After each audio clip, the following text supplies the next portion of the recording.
Nathan Zegura here with the 2-minute drill brought to you by University Hospitals. It's the 3-1 Browns on a 3-game winning streak against the 3-1 Indianapolis Colts on a 3-game winning streak of their own. And while last week we knew it was going to be a Browns-Cowboys shootout, this one's going to be a Browns-Colts slobber knocker. The Colts come into this game with the #1 defense in the NFL, #1 in terms of yards per game allowed, #1 pass defense, #1 in terms of points allowed per game, #1 in terms of interceptions, #1 in terms of third down percentage. In other words, they have been spectacular. How good have they been?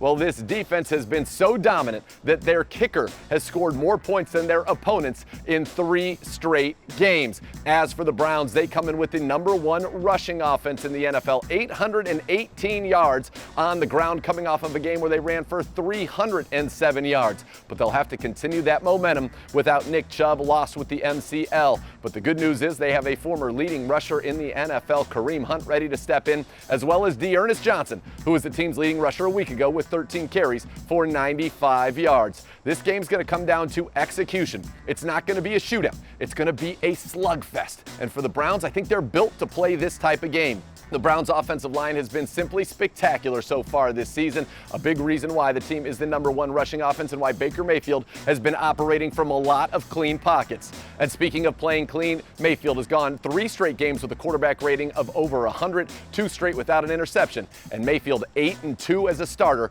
when he does not throw a pick.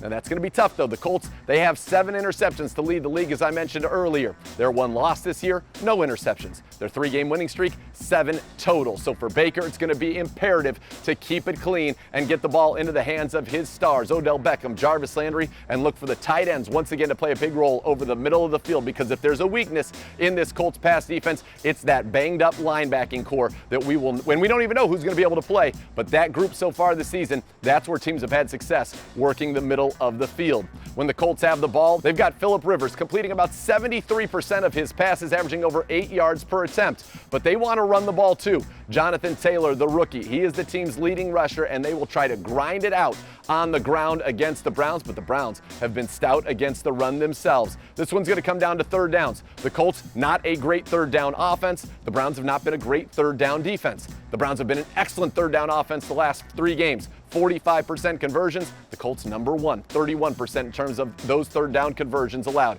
Whoever comes out on the right side of those third downs will be the winner in this game, assuming the Browns continue to play clean on offense. This is a great test and a real opportunity to get to 4-1 and get on the road to Pittsburgh. But we won't look ahead. Oh no, you got to be 1-0 this week to earn the right to think about what's going on in Week 6 in your division. 1-0 this week, that's the mantra. All bite, no bark for the Browns. We want to hear you guys be loud. Remember, the 12,000 here. Keep your distance. Wear your masks. And don't forget, 11 a.m. Browns Countdown on News 5. Set your dials, tune in, and get ready for the Browns and the Colts. This has been the 2-minute drill brought to you by University Hospitals.